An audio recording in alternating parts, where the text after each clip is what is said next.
Não se turbe o vosso coração, crede em Deus e também em mim. Na casa de meu pai há muitas moradas. Se não fosse assim, eu não teria dito: vou preparar-vos um lugar. Eu virei, vos levarei para mim mesmo. Vós conheceis o caminho para onde eu vou. Eu sou o caminho, a verdade e a vida. Ninguém vem ao Pai a não ser por mim. Em verdade eu vos digo, porque eu vou para o Pai. Mas aquele que crê em mim, obras maiores fará.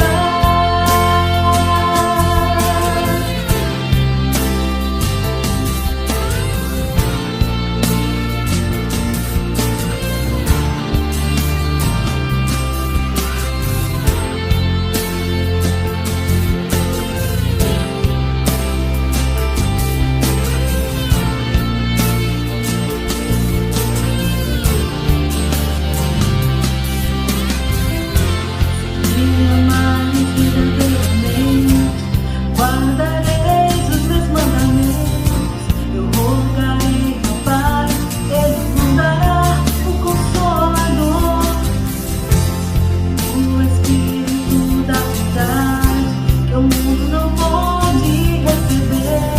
Mas Ele habita em vós, estará em vós para sempre. Aquele que tem os meus mandamentos e os guarda, esse é o que me ama.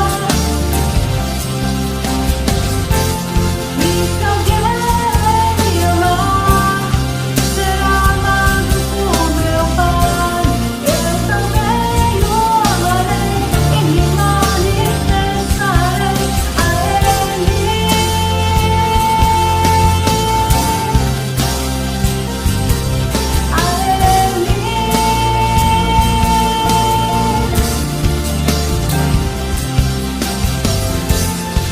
Quero te amar mais, Senhor.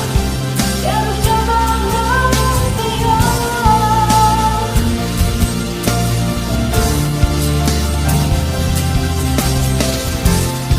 Quero te amar mais, Senhor. Quero te amar mais, Senhor.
Assim como a corça anseia por águas, como terra seca precisa da chuva, meu coração tem sede de ti, Rei meu e Deus meu.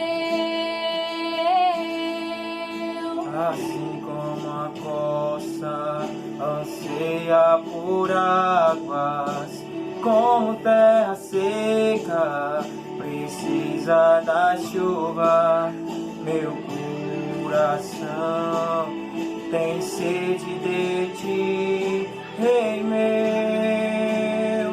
e Deus meu.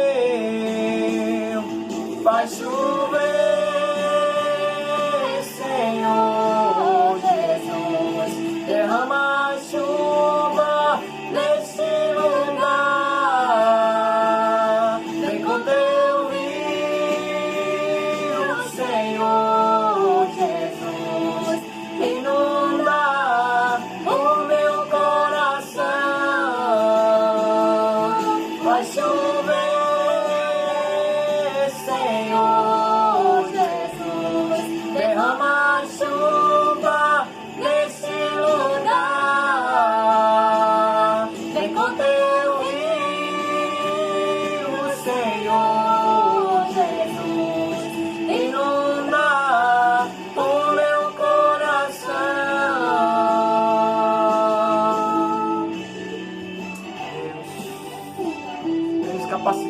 Senhor. Nós precisamos, Pai, da Tua graça, Deus, precisamos da Tua chuva, Deus, para limpar a nossa mente, o nosso corpo, a nossa alma, Senhor. Que nós podemos, ó Deus, Te glorificar e bendizer o Teu santo nome, Senhor. Meu amado Deus, vem sobre a nossa família, nosso lar, Senhor, Deus, sobre aquelas famílias, ó Deus, que estão na peleja, Senhor. Aleluia, Deus. Aleluia, Pai. Faz chover, Senhor Jesus, derrama chuva nesse lugar. Vem com Teu rio, Senhor Jesus, inunda o meu coração. Faz chover, Senhor Jesus, derrama chuva nesse lugar. Vem com Teu rio, Senhor Jesus, inunda o meu coração. Aleluia, Deus. Obrigado, Jesus. Obrigado, Pai, pelas nossas vidas, Pai. Obrigado, Deus, pelas nossas famílias, Senhor. E nós podemos, ó Pai, Te buscar, Senhor Deus, nesse momento de crise, Senhor. Deus eterno, Pai, vem limpando nossa vida, Senhor.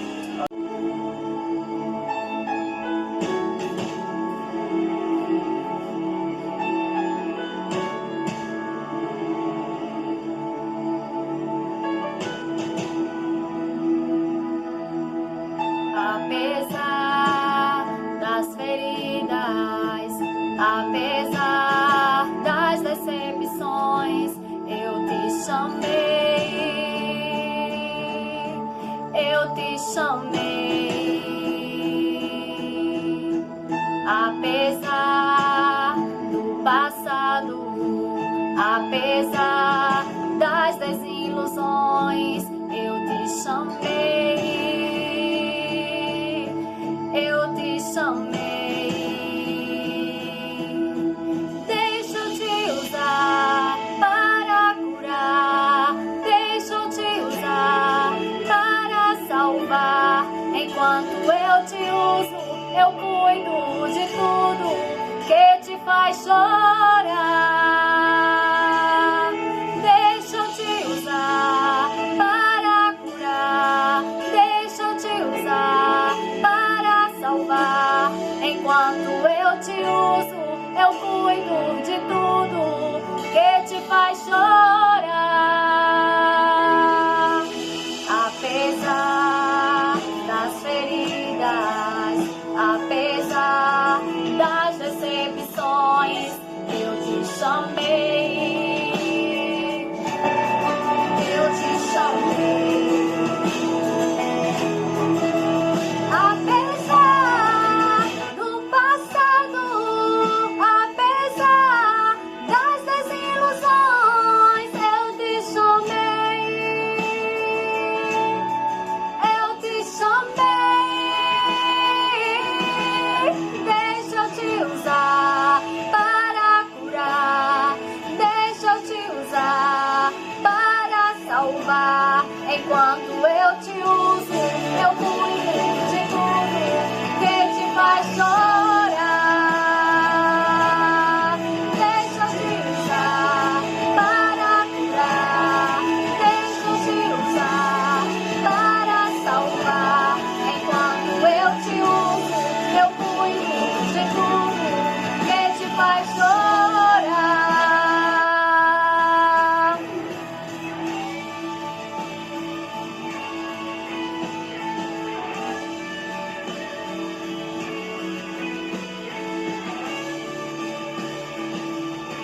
Deixa Deus te usar, querido. Ele quer te usar.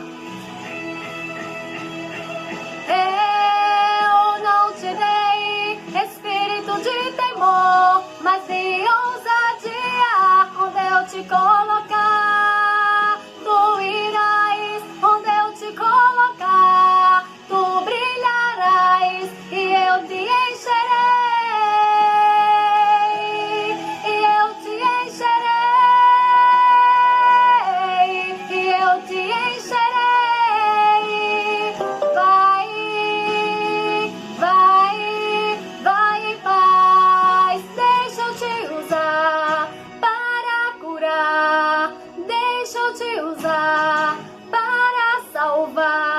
Enquanto eu te uso, eu cuido de tudo que te faz chorar.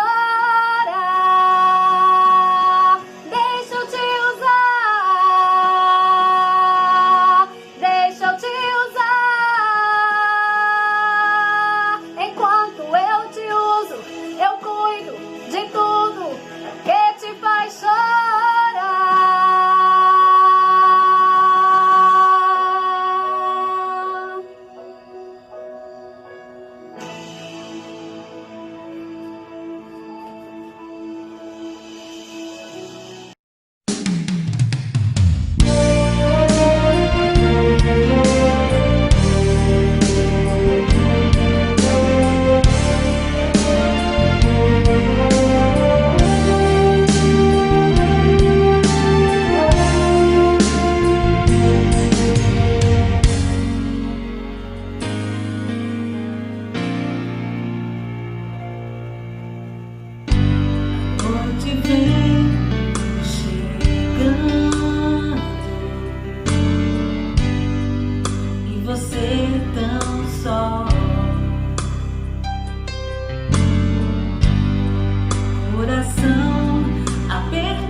Olá, queridos, estamos mais uma vez aqui, para termos um tempo muito especial aqui, um tempo de reflexão da Palavra de Deus.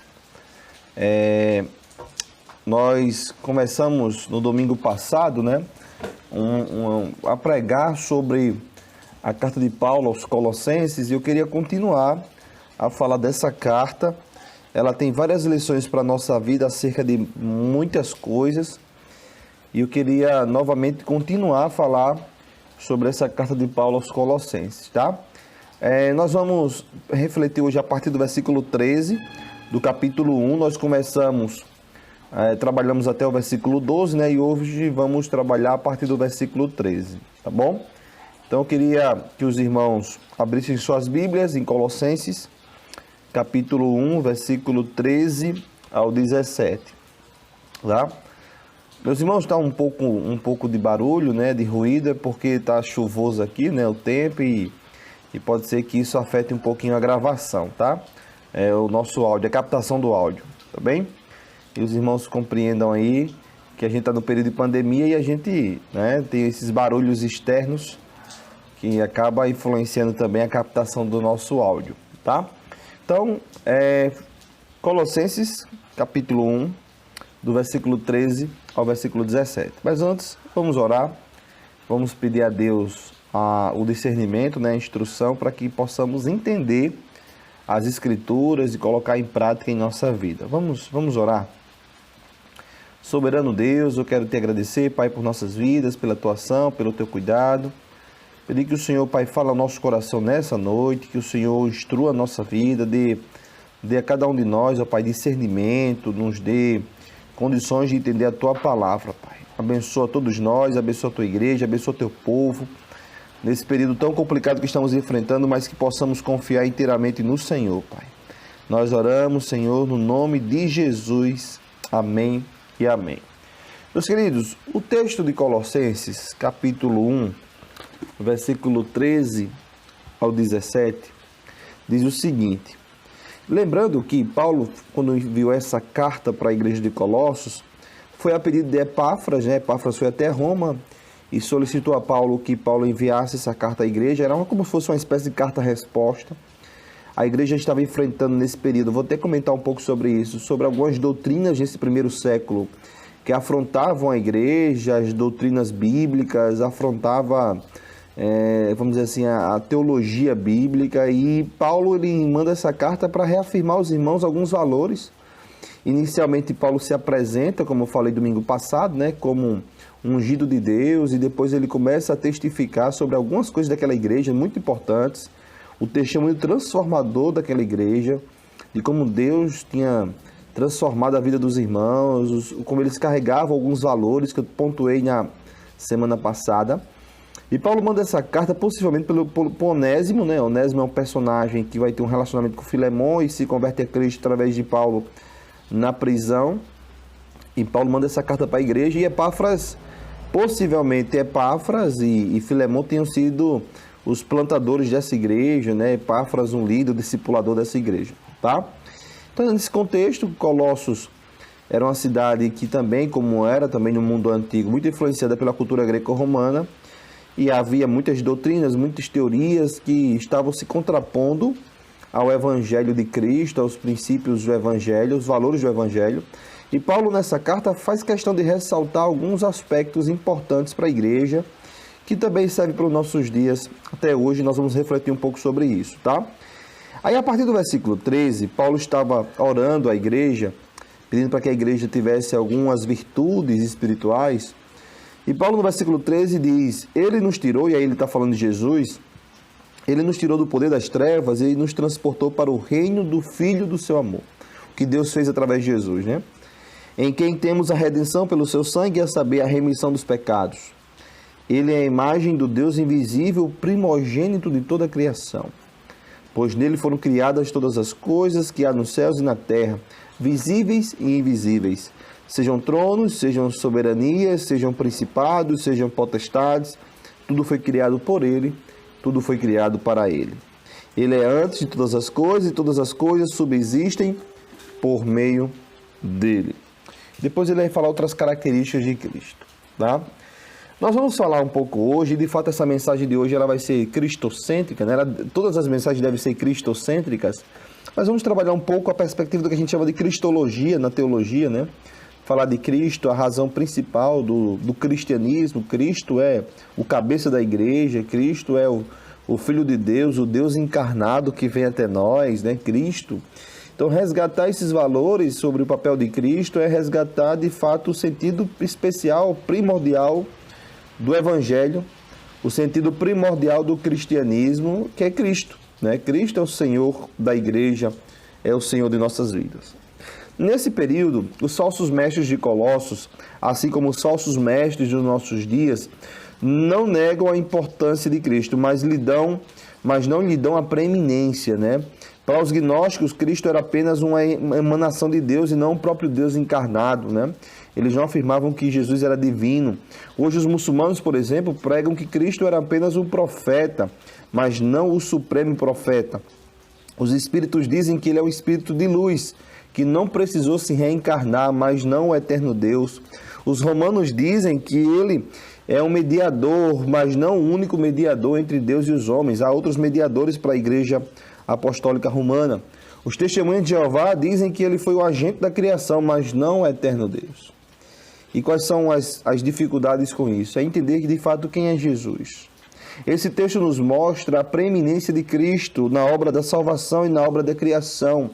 Quando vai falar da obra da redenção, Paulo muda o pronome de vós para nós, no versículo 12 e 13. E Paulo faz questão de apontar aqui a preeminência de Cristo, que Cristo era, que ele é, e que ele há de ser e é eternamente. Então isso demonstra que ele e Deus era a mesma pessoa, como o próprio João também relata no Evangelho, que no princípio era o Verbo, e o Verbo estava com Deus, e o Verbo era Deus.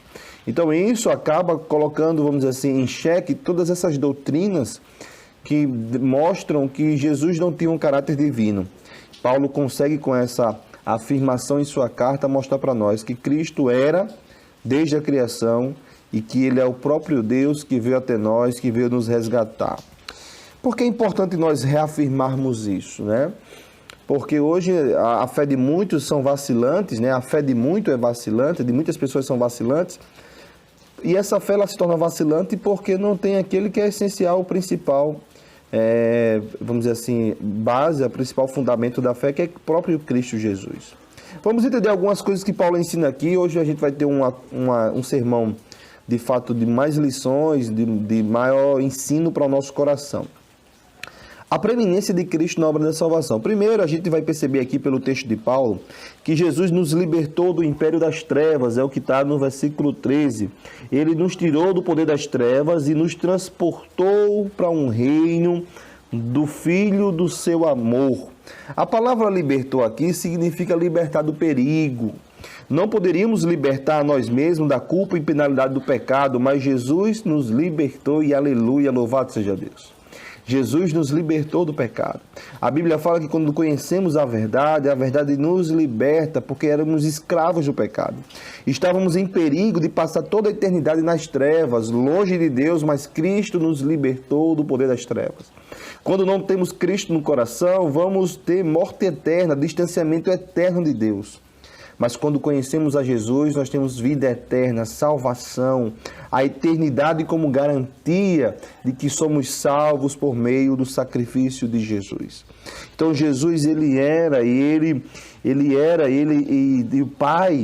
o Pai nos tirou das trevas, nos transportou para um reino de luz, exatamente por meio do seu Filho, Jesus Cristo, que veio até nós.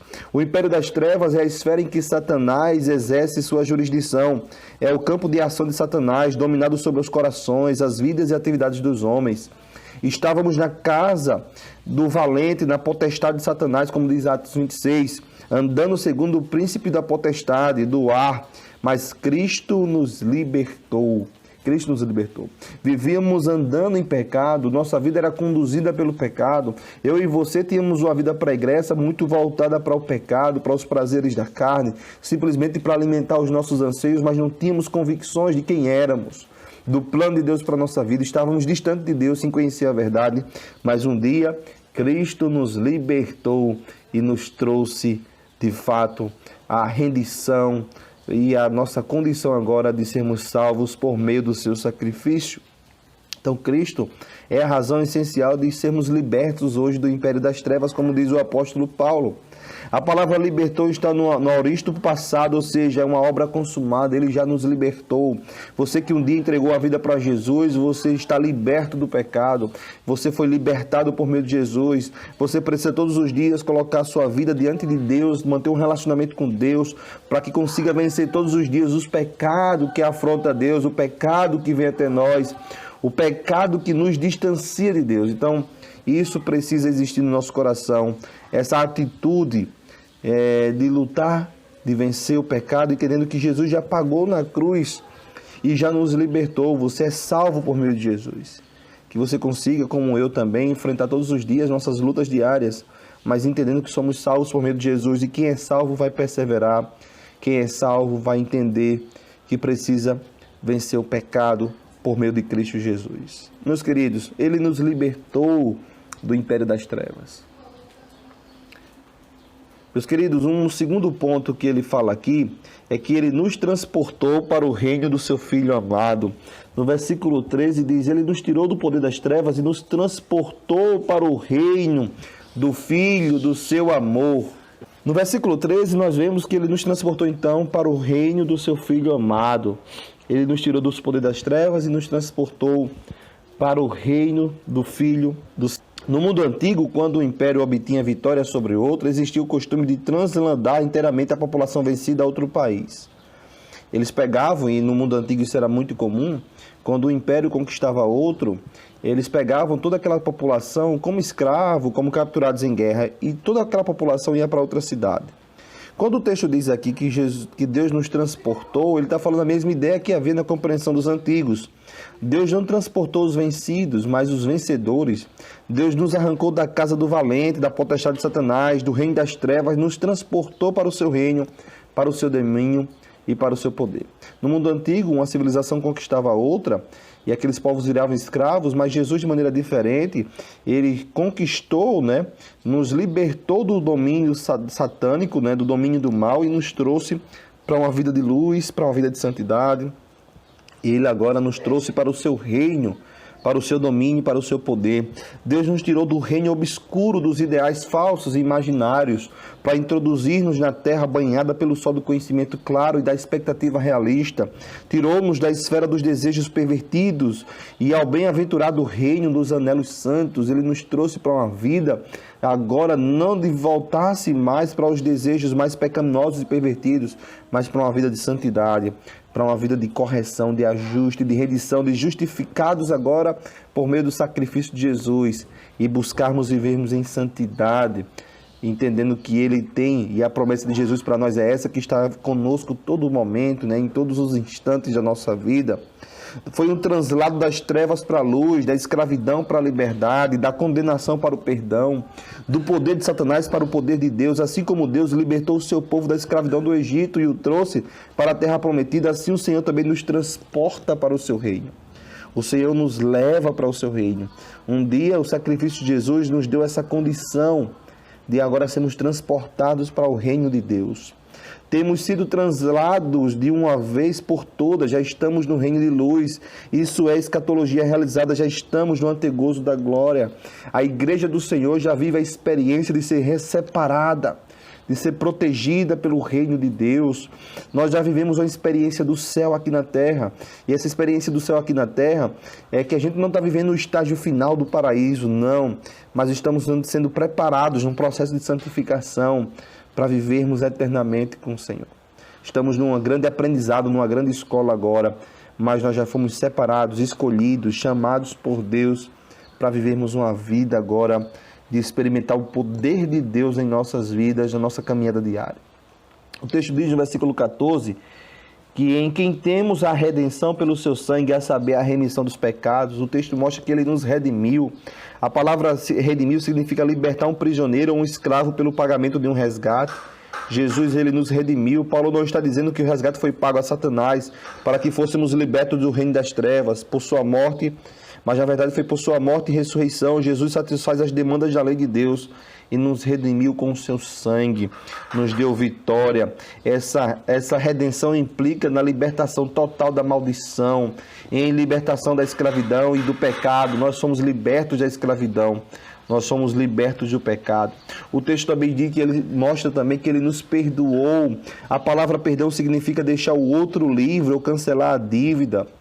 A barreira entre o pecador e o Deus Santo foi removida por meio do perdão, por meio do sacrifício dele, e agora da nossa confissão de pecado, e o perdão que provém dele, do coração bondoso de Deus, nos faz agora estarmos ligados novamente a Deus.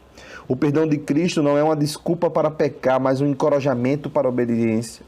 Saber que Ele nos perdoa não é para que a gente se acomode com o pecado, mas é para que a gente seja ainda mais obediente pelo tamanho do grande amor de Jesus por cada um de nós. O perdão de Cristo é o referencial do perdão que devemos oferecer.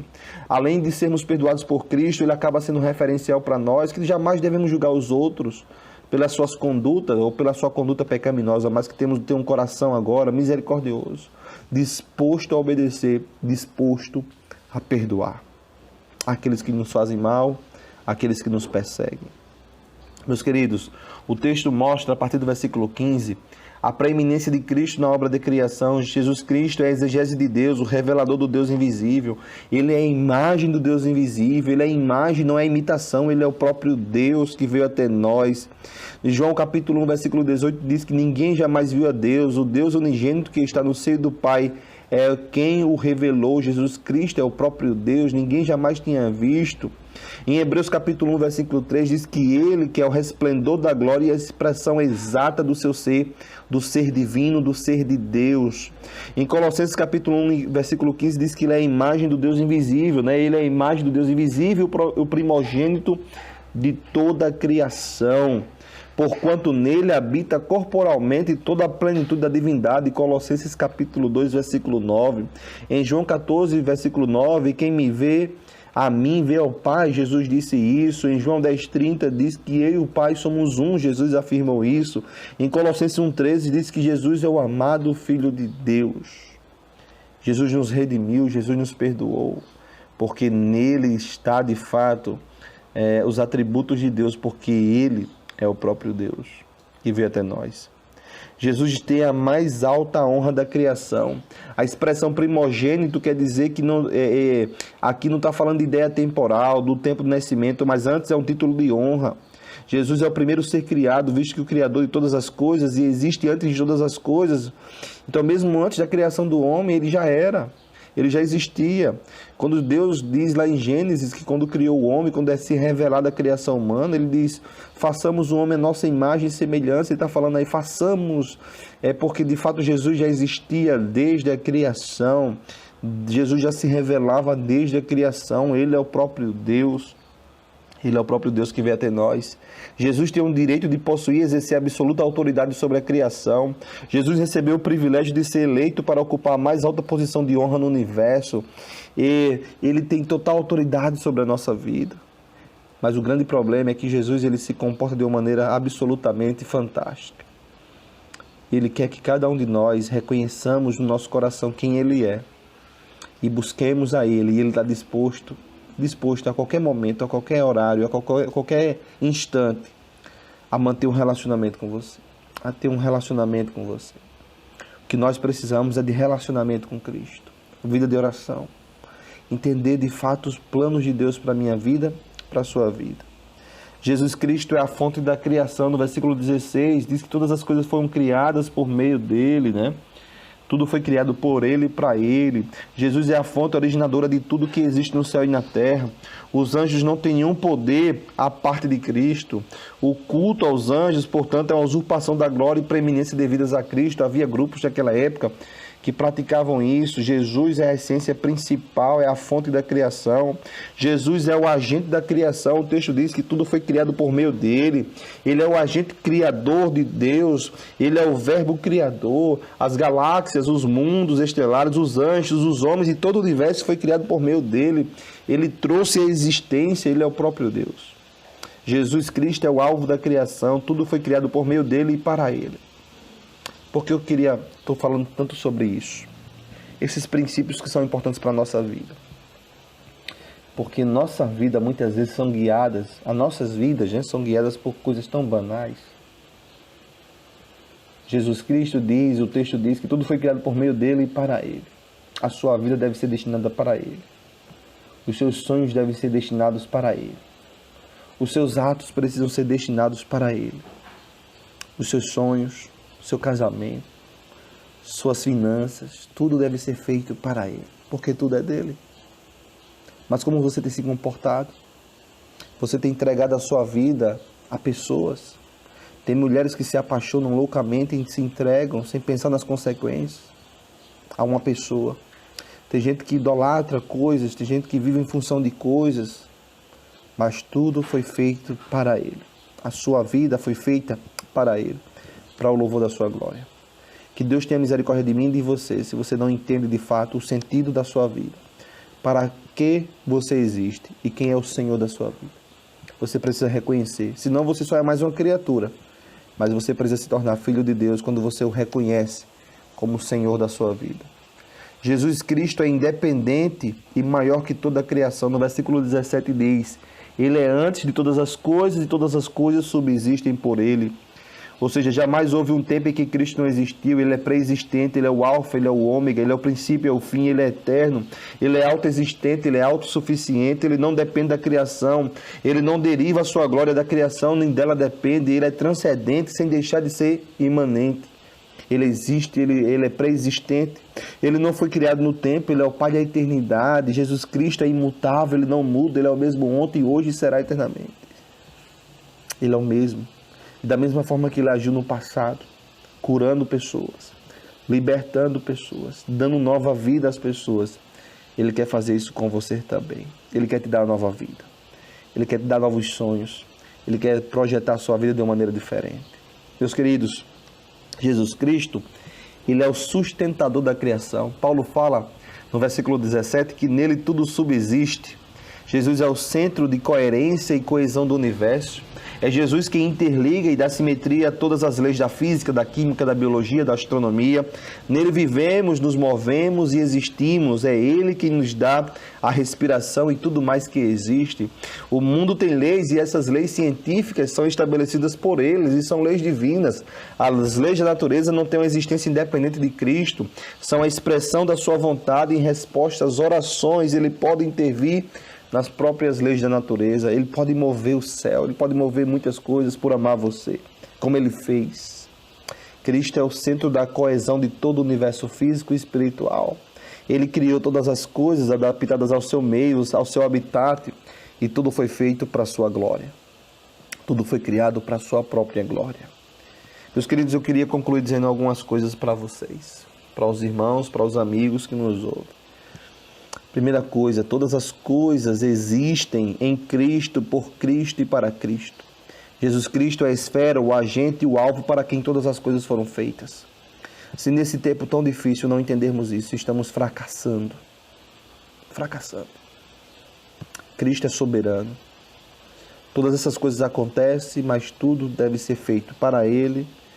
Tudo que acontece tem o seu controle.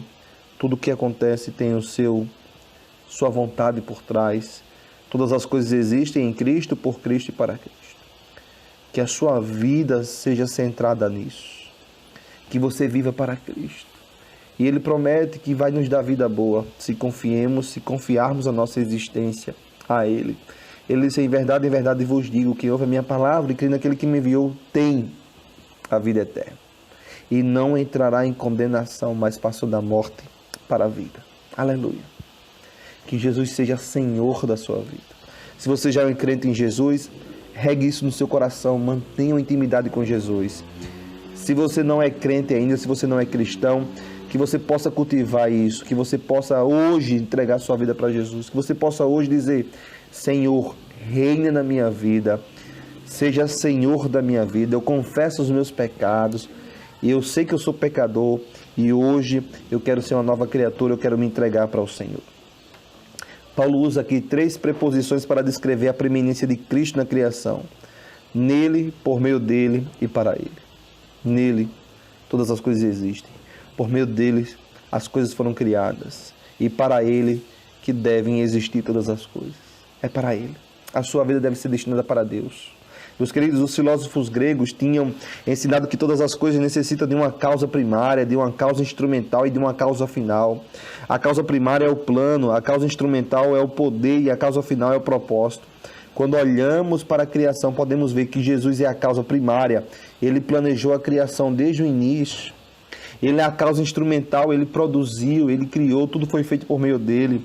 Ele é a causa final, Ele fez tudo para o seu próprio prazer e glória. A criação, portanto, existe para a glória de Cristo. Você existe para a glória de Cristo. Era isso que Paulo queria ensinar à igreja de Colossos, e é isso que eu quero ensinar para a igreja do Senhor. Se a igreja ela não existir para a glória de Deus, estamos fracassando. Se o nosso coração não arder pelas coisas de Cristo, estamos fracassando. Gente, igreja precisa arder no coração a missão dela. Precisa arder no coração glorificar a Deus. Precisa arder no coração o desejo de servir mais a Deus. Precisa arder no coração a ideia de dependência total e exclusiva de Deus. O senhorio de Cristo precisa ser a base, o pilar principal da igreja, da minha vida, da sua igreja. Da minha vida e da sua vida. Que Deus tenha misericórdia de nós. Que Deus nos ajude a confiar em Cristo, porque nós só existimos por meio dele. A nossa existência, a nossa natureza, a finalidade da nossa existência só tem uma resposta, que é para louvar e glorificar a Cristo Jesus, que é a causa principal de estarmos aqui, de sermos hoje convictos que um dia Ele nos libertou do pecado e que temos salvação, que temos vida eterna. Mas se você que está entre nós aqui agora, online, assistindo essa live, quer entregar sua vida para esse Jesus, e agora ter uma nova vida, e agora dizer assim: Senhor, muda a minha vida, perdoa os meus pecados, eu quero agora seguir, ser direcionado pelo Senhor. Se você quer fazer isso, você ora junto comigo nessa oração final que vamos fazer. Eu vou deixar meu contato aqui, para que você também possa fazer contato, ligar ou falar no WhatsApp comigo. Porque eu quero conhecer você, se você realmente quer entregar sua vida para Jesus, entender que sua vida, sua causa agora não tem mais sentido se não for dirigida, guiada pelo Senhor. Que Deus te abençoe, que Deus abençoe a igreja e fortaleça a igreja no entendimento que Jesus é o Senhor da igreja e que eu preciso manter um bom relacionamento com o Senhor. Que Deus nos ajude a entender isso, a viver isso, para a glória de Deus, para a glória de Jesus Cristo, o nosso Senhor. Amém? Nós vamos orar. Queria que você, onde você estivesse agora com a sua família, ou você sozinho, você parasse um tempo para orar, tá bem? Eu queria só dar alguns avisos antes, Nós vamos orar, aproveitar para orar, encerrando também o nosso culto. Queria dar alguns avisos, Nós estamos ainda em plena campanha de reforma, os irmãos sabem disso. Então procure a irmã Suerda, procure a irmã Gracinha, procure o pastor Carlos, me procurem. Se você quer entregar uma oferta, se você quer entregar o dízimo, qualquer coisa da parte financeira, os irmãos se movimentem aí nesse sentido para que a gente consiga adiantar, vamos dizer assim, a questão financeira da igreja e também adiantar essa obra que estamos fazendo, tá bom? Um grande abraço, nós vamos fazer uma oração para encerrar esse culto e estamos juntos para todas as necessidades dos irmãos. Estou à disposição aqui para conversar, para aconselhar, estamos juntos, tá bem? Nós vamos ter um tempo de oração agora, e que você que nos ouviu, que quer entregar sua vida para Jesus, que nessa hora você receba Jesus como o Senhor da sua vida.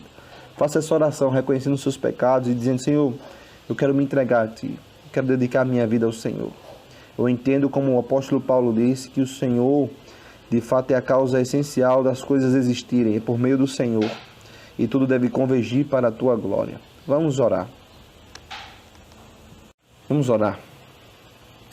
Senhor Deus, eu quero, Pai, Te agradecer por esse culto, Pai, por tudo que a gente pôde realizar aqui. Pedir que o Senhor seja com a nossa vida, pedir que o Senhor, Pai, nos fortaleça, Pai. Que possamos a cada dia entregar a nossa vida mais e mais a Ti, depender totalmente de Ti, Pai.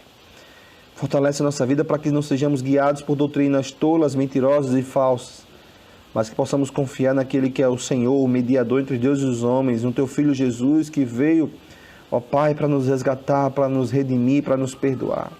Restaura a nossa vida, fortalece a nossa vida emocional, fortalece a nossa vida espiritual. Pai, abençoa nossas famílias, abençoa nossa igreja, abençoa nossa cidade, Pai, que o Senhor fortaleça um período tão difícil que estamos enfrentando, mas que possamos confiar na Tua ação, confiar na Tua soberania. Nos abençoa, Pai, nos dá uma semana abençoada, Pai. Abençoa nossas atividades, abençoa, Pai, esse período de isolamento social ainda, e possamos ter equilíbrio emocional, mesmo nesse ambiente tão difícil. Nós oramos, Pai, no nome de Jesus. Amém e amém. Deus abençoe os queridos. Estamos juntos, tá? Grande abraço.